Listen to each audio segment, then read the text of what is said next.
surpreendente. Porque como eu disse, assim, não apenas eu não estou, né, alinhado ao lulismo nem ao bolsonarismo. Eu enfrento muito o centrão. Então a minha ideia é enfrentar os problemas nacionais onde o problema está acontecendo, mesmo que isso desagrade o eleitor. Então eu fui para o Ceará, eu rodando pelo interior do Ceará, eu comecei a tratar de pacto federativo e gestão dos municípios.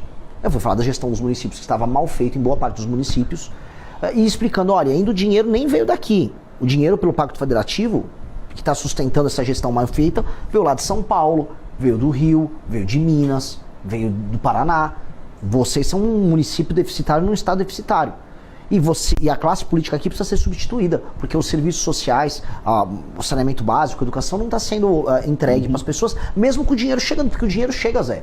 O fundo de participação dos municípios chega na conta dos municípios.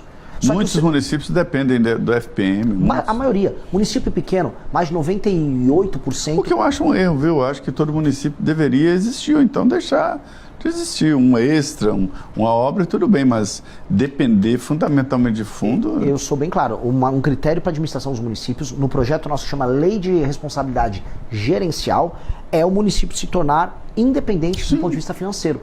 E outra, nós vamos ter que fundir municípios. Não dá para ter um monte de município insolvente. Câmara de Vereadores, municípios, secretaria disso. Exato, que é um critério, Zé, que é assustador. Municípios em que menos de 10% da arrecadação total venha do próprio município, eles são totalmente insustentáveis. Sabe por quê? Porque esses 10% não conseguem pagar nem a folha de pagamento do município. Ou seja, se o município não é capaz de arrecadar o dinheiro para pagar os próprios funcionários, ele está só tirando o dinheiro das pessoas. Para nada, inutilmente. Então é meio que desesperadora a situação dos municípios brasileiros. Houve ali logo depois da Constituinte de 88 um boom, criaram vários municípios. Mais de 1000 municípios. Município de 800 mil habitantes e tal. Aí depois houve uma decisão do Supremo que travou. Hoje é impossível criar um município. Recentemente nos Estados Unidos eu vi lá a facilidade de criar um município. É fazer um plebiscito. E pronto, criou seu município. Mas é o seguinte, você criou o município, então tá bom. Escola, posto de saúde, estrada, tudo com por vocês. Sua conta. Exato. Vira um condomínio, né? Exato. E também nasce daí aquela diferença de ninguém quebrar nada, porque está quebrando algo seu. É como se fosse um condomínio. Exatamente. É que aqui, o que acontece? Os municípios, eles não se preocupam em ter arrecadação, em ter atividade econômica, e ficam com o pires na mão recebendo emenda de deputado e cobrando que aumente o FPM. Aí, mesmo com esse dinheiro chegando, eles não cumprem metas de desempenho em nenhuma área. Educação, saúde, segurança, nada. E ficam só com o pires na mão, ajudando a classe política do Estado a se retroalimentar. Este é o maior problema do Brasil, Zé. Porque este é o problema que gera o famoso centrão. O centrão é basicamente um grupo de políticos, especialmente deputados, que mandam suas emendas para esses prefeitos espalhados por esses municípios ao redor do Brasil. E esses prefeitos não têm nenhum compromisso em melhorar a vida das pessoas. Eles geram os votos para os caras do centrão, desviam um pedaço de emenda, usa o caixa 2 da emenda para comprar voto aqui e ali, reelege o político deputado, esse deputado fica lá em Brasília com uma faca no pescoço do presidente, não importa qual, e o ciclo roda. A vida não melhora, só que quem está pagando essa conta? Um outro Brasil que está trabalhando e produzindo. Então tem um Brasil que trabalha e produz e paga a conta dessa improdutividade, e tem um Brasil improdutivo. O que nós precisamos fazer? Botar o Brasil improdutivo para trabalhar. Não dá mais para viver com o Brasil improdutivo mandando. Eu vou até te fazer quase uma provocação, quase como se eu fosse um entrevistador, mas você conhece Brasília. Quem manda no Brasil são representantes do Amapá, Maranhão, Piauí, Rondônia, Roraima. Ou seja, os estados menos produtivos do Brasil têm uma representação política maior do que os mais produtivos. É ou não é? Isso foi armado durante o processo constituinte. Sim. Norte e Nordeste se uniram contra o Sul e Sudeste. E aí impuseram primeiro uma barreira. São Paulo teria mais de 100 deputados, mas foi embarreirado em 70. Só pode ter 70. E um município pequeno tem no mínimo 8 deputados federais e 3 senadores. É o caso do Amapá, que tem 750 mil habitantes, tem 8 deputados federais, 3 senadores, o presidente do Senado e o líder do governo no Senado. Isso tudo é o Amapá. E o IDH e as emendas? Eu não sei para onde vai tanto dinheiro. O IDH de lá, o índice de desenvolvimento humano baixíssimo, qualidade de vida baixíssima, prostituição infantil, todo, assim, um homem que administra mal um estado desses, vir aqui em Brasília e mandar no resto do Brasil é um erro. É como eu pegar o técnico de um time de futebol que está na Série D e colocar ele para administrar a seleção brasileira. Isso é errado, mas a democracia brasileira permite isso. Um presidente da República, eu estou me propondo como pré-candidato a fazer isso, vai precisar resolver isso. Esse é a mãe de todos os problemas. Porque enquanto eu permitir que na liderança do Brasil eu tenha os piores, eu vou ter um governo dos piores para todo mundo. Mas, Renato, deixa eu te falar um negócio. Você é diretor de partido, então deve estar entendendo. A dificuldade de levar pessoas sérias para a política é muito grande. Ninguém quer. Zé... Você deve ter percebido isso. Lógico, mas assim, a gente tem que Você chega numa cidade, procura alguém, empresário que está com a vida resolvida. Vem se candidatar a prefeito. Zé, eu concordo, mas ao mesmo tempo eu entendo que os partidos também não são instituições que inspiram as pessoas a fazerem isso. Você tem que ter uma liderança inspiradora num partido que faça as pessoas sonharem em construírem algo maior do que a vida normal e pacata delas. Os líderes partidários no Brasil, quase todos são envolvidos em escândalo de corrupção ou não têm posição política nenhuma. Quando eu vou e rodo o Brasil, modéstia à parte, assim, estou aqui falando na maior humildade, eu sou presidente de partido, eu convoco todo mundo, vamos participar desse sonho, vamos participar dessa construção. As pessoas percebem que eu não sou rico, que eu não quero ficar rico com política, que meu time não está com isso, meu time está afim de fazer o sacrifício. E aí você começa a inspirar, porque nós precisamos fazer os melhores governarem o Brasil. Eu preciso pegar um aluno do ITA, um cara que fez ITA, um cara que fez um UNB aqui em Brasília, o cara que em São Paulo fez USP, e essas pessoas têm que entender que uma das opções que ela tem na vida, além de abrir uma empresa, é participar de um governo que vai mudar todo o país. Eu quero fazer um governo dos melhores. Os melhores têm que entender que eles têm que mandar. Eu tenho que dar poder para quem é melhor. Aqui no Brasil, entretanto, a gente vive num regime que os piores nos administram. Eu não posso aceitar ser governado pelo Alcolumbre. Com todo respeito ao Alcolumbre. Agora, o Alcolumbre, ele vem de um estado que é mal administrado, ele não é um político com nenhum mérito em nada.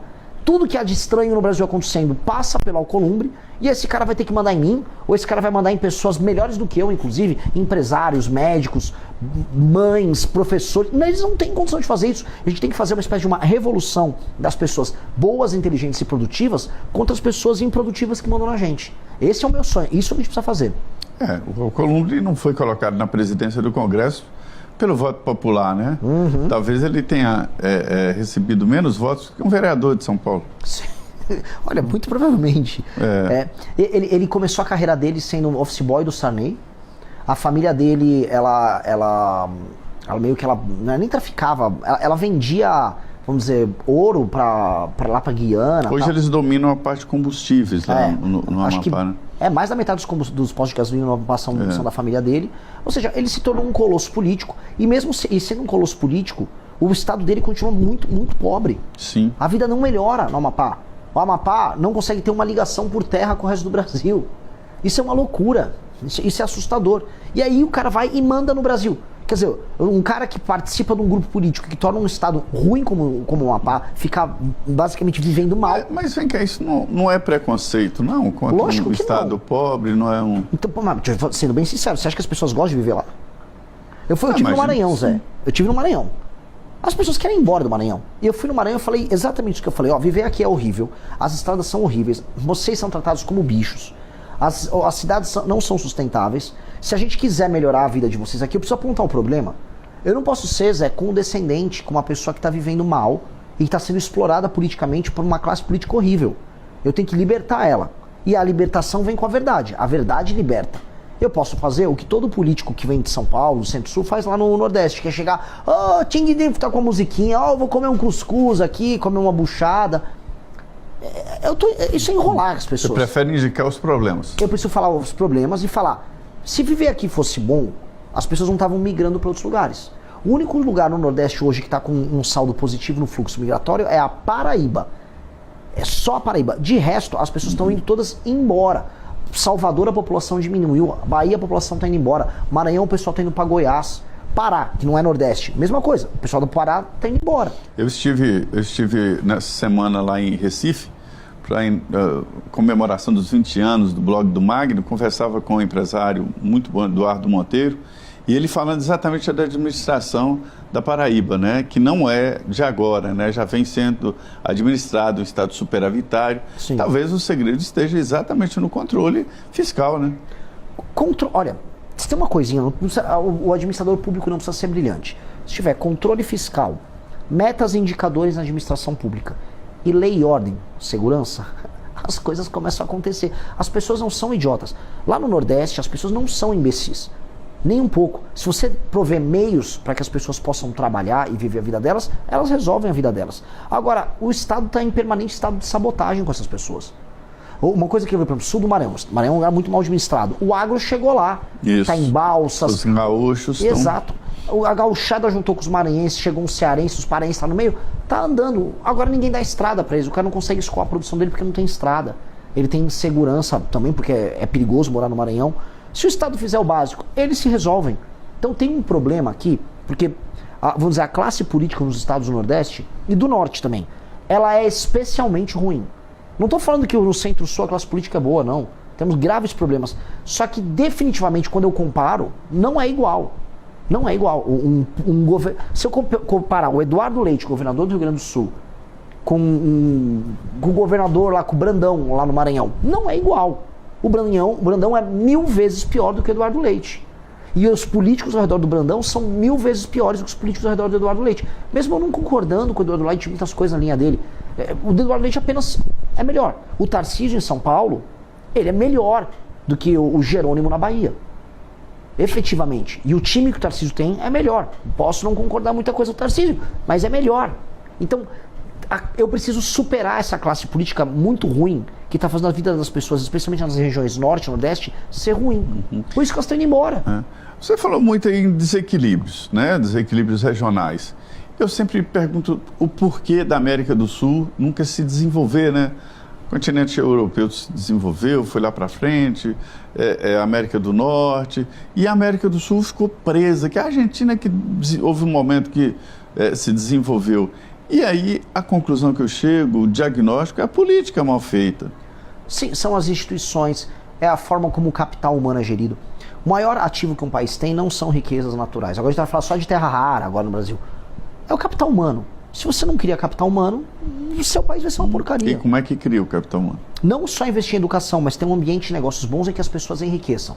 As pessoas enriquecerem e você investir na educação delas, uma coisa retroalimenta a outra. E fazer as pessoas ganharem dinheiro é ter um regime de competitividade que aumente a produtividade das pessoas. Ou seja, um Estado tem a regra simples, que não cobre muitos impostos, que os serviços sociais funcionem, que os contratos são cumpridos, que contratar e demitir uma pessoa seja fácil, como é nos melhores lugares do mundo, que abrir e fechar uma empresa não seja difícil, não seja um crime você fechar uma empresa, como acontece aqui no Brasil, para as pessoas poderem tomar risco e empreender, que ter energia elétrica abundante e barata não seja um absurdo, que ter uma estrada que ligue uma cidade a outra também não seja, nossa, um grande investimento. É o básico. Quando você entrega esse básico, você consegue fazer com que as pessoas possam fazer negócio entre si, criar empresas, gerar riqueza, estudarem e se capacitarem. E aí você faz com que o capital humano puxe todo o resto. Um recurso natural, como as terras raras que nós temos no Brasil, sem capital humano, só são um monte de pedregulho. Então, eu vou dar um exemplo das terras raras, porque todo mundo está falando sobre isso, ninguém sabe sobre esse assunto. O Brasil tem 20% das reservas mundiais de terras raras. A nova economia desse século vai depender disso. Se você pedir hoje para uma empresa brasileira conseguir não só tirar essas terras raras da terra e processar, não tem uma empresa brasileira que consiga fazer isso. O processamento das terras raras, que é separar esses componentes dessa pedra bruta, é super custoso. É um processo que... 1%, eu acho que é gerido aqui no Brasil, né? É 1% da produção mundial. E o processamento, em geral, mandam tudo para a China fazer. A China processa mais de 90% das terras raras do mundo. E ela, acho que ela minera coisa de 70%. Ou seja, o mundo manda para a China processar. O que a China tem nas terras raras? Capital humano. Hoje, a gente não tem o capital humano. A gente não investiu em capital humano, porque o Brasil não liga para o capital humano. Então, não tenho capital humano, eu não vou conseguir processar a própria riqueza. Veja, quando o Brasil fez esse investimento em capital humano, Zé, a gente investiu lá nos anos 60, 70 para ter a Embrapa. Mandou um monte de gente para estudar lá fora. Aí você teve, vamos dizer, a capacitação também das escolas de agricultura no Brasil. Teve Viçosa, teve Exalc, teve inúmeras. Que você formou uma massa de agrônomos que resolveram a terra do Brasil que... Você conhece, né? Acho que você é da área. A terra não é boa no Brasil, a terra do Brasil é complicada. Eu estudei na escola pública federal lá em Barbacena, na agropecuária. E assim, teve que preparar a terra, o cerrado, a acidez do cerrado. Esses técnicos criaram o agro super desenvolvido que nós temos. E a Embraer? Foi um investimento que a gente fez no ITA. O que tem em comum tanto a Embrapa quanto o ITA? Tecnologia, capital humano. Capital humano. É isso, formou gente que sabe pensar. Nós temos que formar gente que sabe pensar. A América Latina não quis fazer isso. Renan, uma conversa boa, ela é muito rápida. Só para encerrar, a disputa pela presidência, ela é justa? É uma disputa justa? Uma eleição equilibrada? Ela é como ela é. Ela é como ela é. Ela nunca vai ser completamente justa, mas você tem que ter força e você tem que falar a verdade e aí você quebra todas as diferenças. É isso que eu acredito. E eu não vou reclamar, eu não vou chorar as dores de quem tem menos recursos do que os demais. Eu vou trabalhar. Muito bem. Olha, foi uma conversa muito boa aqui no Ponto Final com Renan Santos, candidato à presidência da República, pré-candidato, aí nós temos que usar essa palavra, né? Pelo Missão, é um partido novo, né? Espero que você tenha gostado e a gente está sempre mostrando a você como funciona aqui a política e o que é Brasília. Muito obrigado.